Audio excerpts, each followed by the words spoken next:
was talking about before everything fucked up was, he was talking about how you only had, the white friends and the Asians and the Indians and all that. It didn't work out. Well, I would say that was the same situation when the Irish and the Italian first came over. When they were at school, they were just interacting with each other, and, they would pick on the other kids and all that stuff. And then eventually, as generations go on and integration happens, then the kids start, they're all one, blah, blah, blah. And the thing is, most of the times when I would see like Asian kids or, Indian kids, a lot of times they would be, first ones here. They weren't born here. They weren't integrated, because they still live in whatever cultural enclave they're in. And it's the first time here. But the ones who've been here second, third generation, they're usually super integrated, and I have no problem, interacting with them. They have no problems interacting with people of any race. It's all good. When it comes to the black question, one thing I feel like is not really ever talked about, and it might be too controversial, and it's not necessarily something I think that can't be overcome 100%. But I think in general, most people, they actually view blacks as a little different. And I think my hypothesis is because they have less Neanderthal variants in their genetics, but I don't think genetics is something you can totally take out of everything. I'm not denying it like a lot of the other people you guys talk to a lot of times, because, it's easy to kind of, push people off because they don't agree with the facts. Like, I'm here we can agree on a lot of the facts, but we might have different conclusions. So I think that's important. Sure. Yeah. I mean, I think that obviously blacks represent an interesting conundrum in that blacks are kind of like, let's be honest, problematic. I don't know. I don't know how else to say it, but like certainly they are viewed negatively by almost every other non-black people around the world, and almost all non-black peoples try and do what they can to get away from and exclude blacks. And this even down to the island of Hispaniola, where the Dominican Republic, you want to talk about a wall, the wall between the Dominican Republic and Haiti, and the Dominicans will be like, do not let those people over that wall. So that is true. There is sort of this almost this radical separation between like blacks and like everybody else. Like I kind of get that, but like also, but I would say though that like first of all, I think there's a few kind of things embedded in some of your statements, and maybe you see this is that my question is because you talk about enclaves forming, and to my worldview, it's natural that these enclaves would form. And there's nothing wrong with it because it's based on a normal preference, a expressed preference that doesn't need any forcing to come forward. I'd say it's mostly cultural, though. Sure, but because the Chinese, when they come here, they're getting with other culturally Chinese, especially if they're from like their neck of the woods in China. Because a lot of Chinese, they hate each other within China, like, oh, you're from that village or that part of China, we don't like you. There's lots of China is like 92% Han ethnic group. It's a very there's minorities and such, but whatever. Yeah, okay. I mean, right. And the Chinese may be getting along better with other fellow Chinese of their same ethnicity, but they're not, they're not doing that with Mexicans. They're not doing that with blacks. And the reason I'm saying when they come here, they're dealing with other like culturally Chinese. Like if there's a Chinese person here who's very American and their American identity, they're less likely to be getting with that person than they are with other culturally ethnic Chinese people, especially if you have things like mass immigration, which the whole point is get rid of mass immigration. You have less of these cultural enclaves. You have more integration, more unity. Okay, and you might be right. I mean, I don't think so. I also have there's another question here though, which is that okay, so the Chinese guy who has been integrated into America and no longer feels necessarily comfortable with Chinese, like strongly identifying culturally, linguistically, ethnically Chinese, has that guy lost something? Has he become something? What was the question? My question is, has he lost something? Is there something that he feels? Because in a way, it's like, okay, he's a Chinese. Chinese genetically, racially, through his phenotype or whatever, and he is not linguistically, culturally attached to that community. Instead, he's attached to this sort of idea of America or something like that. But does he feel, and I don't know, I can't answer this question for him, but I would wonder, like, do you feel the sense of that's a loss for you, that you have this rich cultural tradition and you're not a part of it? I mean, I don't know. Like, I legit don't give a shit about that stuff. Okay, but you don't, but these are kind of the exact sorts of things that the alt-right is concerned with. You see what I mean? Like, it's not. What do you mean? The idea of being who you are, becoming, being an ideal you, being yourself, being part of your history, your group, your, like, these are. I mean, this might sound very airy and high-minded, but you also have your airy and high-minded ideas. But I'm saying, like, there's an element of Chinese-ness.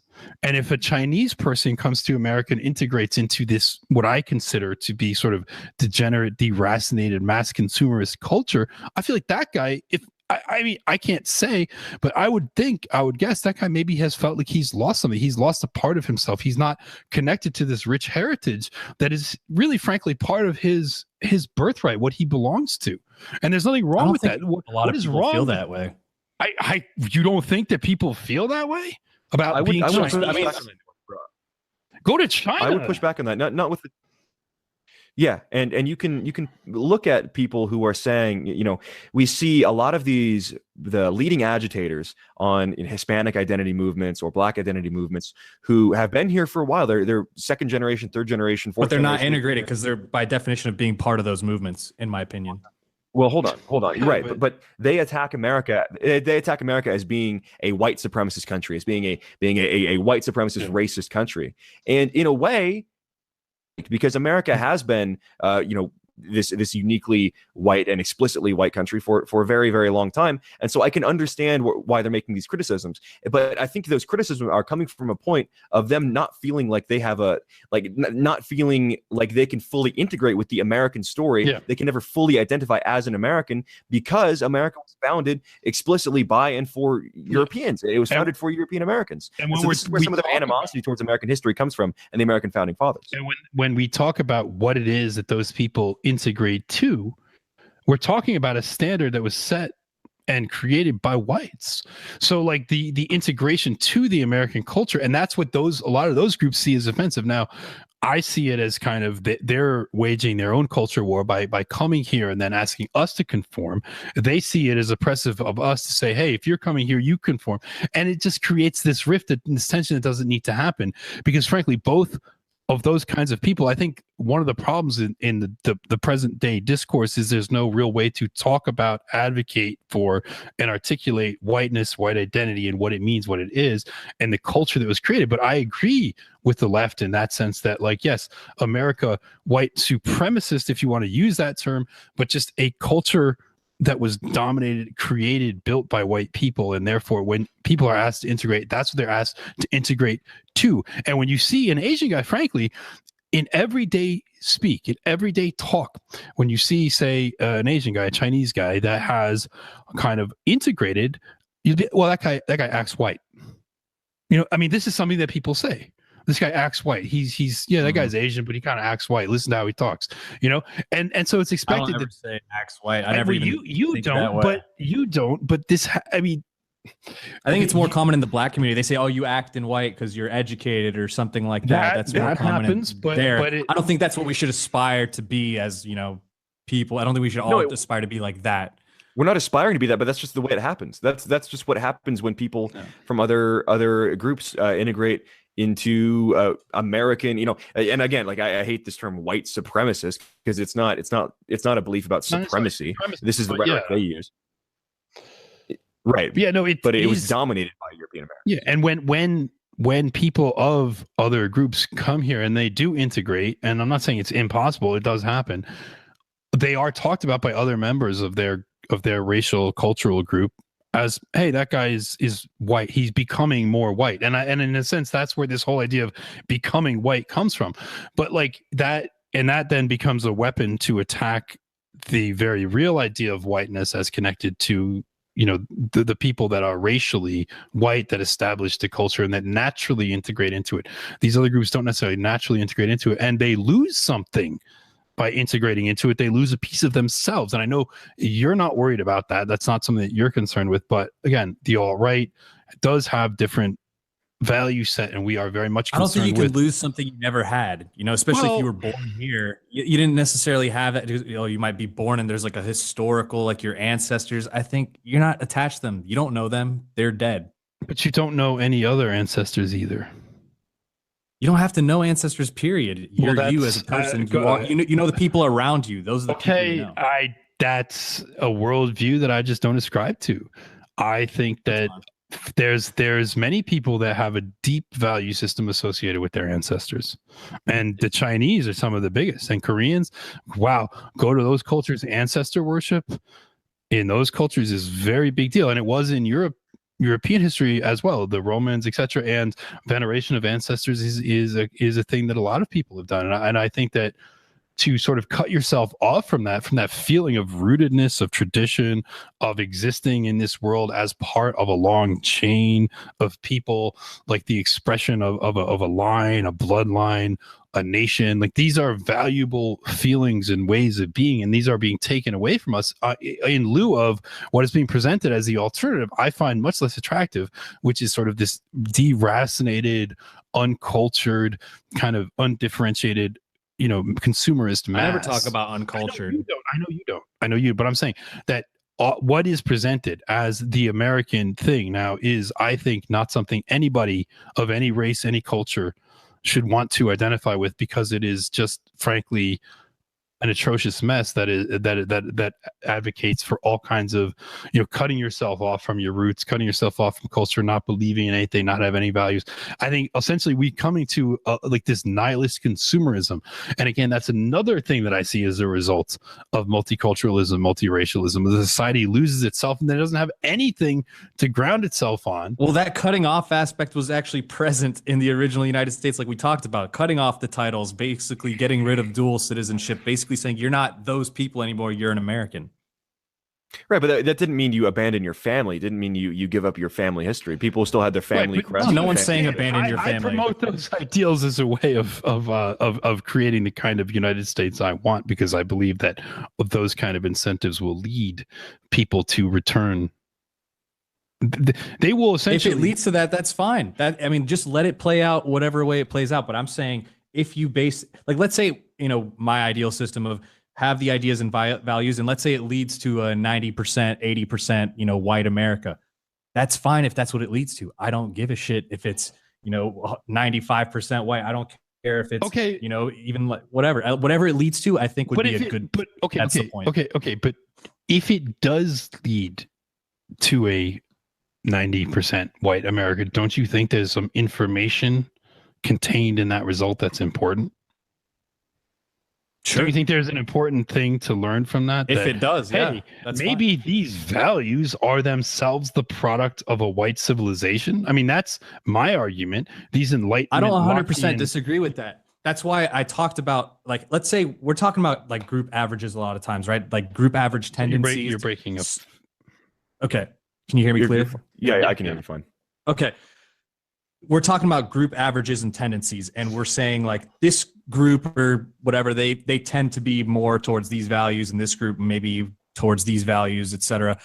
But if we have an individual system where we're actually vetting people, then we can actually, you know, determine, okay, this person might be, maybe they might come up from a country that has an 82 IQ and they might have communist beliefs, but this person has 135 IQ and he has very, you know, he loves the Constitution, libertarian values or something, I don't know, and you know, you can let him in. So I mean, you could. So you can take the outliers and bring them into the country. Yeah, but that's reduce such a small benefit for so much sacrifice, and we already know the statistics. What's the sacrifice? We don't have to okay, but the thing is, what's the sacrifice? One, that's not the system we have, and that's not even as realistic as the system that James and I are proposing. So what you're proposing is not what we have either. We're both proposing things we don't have. We're both proposing things that we don't have, but I don't. like, I guess the thing is that like multiculturalism as such is what we have now. So when I deal with multiculturalism, I deal with what we have. Multiculturalism. I understand that, but okay, so you want can't have multiracialism multiracial, without you want multiculturalism. monoculturalism. I think you absolutely can. You want a multiracial monoculturalism. I think that is more of a pipe dream than an ethno state. I totally disagree. I think an ethno It's been state attempted. in America, I think But an ethno also- state in America is way more far off than a multiracial but monoculture country. We had one for hundreds of years. Look, and look, I don't talking about advocate now. for it. Now. I don't advocate Okay, but for the now ethno I state don't- as an abstract you're- idea. You can look at American history from 1790 to 1924. We had a country Because that it was started 80, off 80, that 80 way. I'm plus talking about percent now. European American, and it there's no started reason we off can't that way. reverse Reversing that There's track. no reason. Yeah, there's no look. You do three things, and I know it'll sound simple, but you can do three things to fix that. One, increase native birth rate. Two, stop all immigration, and three, encourage repatriation back to home countries. You do those things, and you can reverse your demographics in 50 years. Yeah, I mean, look, the demographics. So this idea that, of the and United- by the way, it's not You natural. make it sound it's so not like much a natural, easier than it actually is.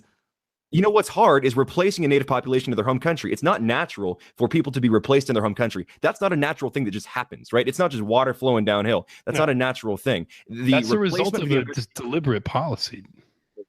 the replacement of the American people in America happened as a result deliberately of the 1965 Immigration Act. It had to be, And you know, subsequent things. Yeah. people just naturally move from place to place. But it doesn't happen, right? This was done in America by design, and it was done in America with government action. And so reversing the trend and restoring America to what it once was can also happen with government action peacefully. Yeah, no, I mean, Where has that happened? If we encourage, look, well, it already happened because you already took millions of people and moved them here to change the demographics of a country. And that was a government policy. So you simply change the policies. You change the policies, you change the incentives around those policies. And what you're proposing is an equally radical change of policy, because right now, any attempt to impose a values-based system, a citizenship test, something like this kind of thing, this is going to be equally fought against because they're going to see it as a proxy for racialism. Now, the thing is that I don't think it's equally fought against. I think they would way more vociferously fight against what you're advocating for as opposed to what I'm advocating for. I just disagree. I think that the only reason what you're talking about would garner more popular support is because of social conditioning around the idea of white racial identification. And white racial identification has been particularly suppressed, and that is because white people are the ones that are being replaced. So you naturally, if you are trying to do this project, this multiracial, multicultural project in a once white nation, you need to basically propagandize and effectively brainwash the white population to accept it before you can really embark on it, or you hope they don't notice or whatever, or it's a combination. What they're doing now is a combination strategy of we're having mass immigration. We are not demanding integration. We are demanding the opposite, that white people adjust to the newcomers. We are telling white people not only can they not identify, any historical incident of them identifying as themselves has been evil, has been bad. It has led to genocides, gas chambers, deaths, whatever, all this stuff. So you white people, you're inherently bad people. I mean, look, you can say this isn't a popular view, and sure, white people generally don't like it. It's what's taught in schools. It's what's in the movies. It's what's on TV. It's what's in the media. The anti-white narrative is all pervasive. And so for me, now you can have your idea of this airy civic nationalist idea-based immigration, whatever. Fine. For me, as it is right now, the way I see it, the real existing multiculturalism that we have is an anti-white phenomena, and it is deliberately and I don't focused. disagree. It is deliberately anti-white. It is focused on being anti-white, and it is particularly harmful to whites. So I am deciding to say I'm white, and I'm going to fight back on that basis. I'm fighting back against this phenomena that is attacking me on the basis on which it is attacking me, and I am joining together with others of the same mindset to fight back, and that is going to happen. And I think the idea that identification along racial cultural lines can be done away with in the future, I don't think it's realistic, and I also don't think that there's any particular reason why it's desirable.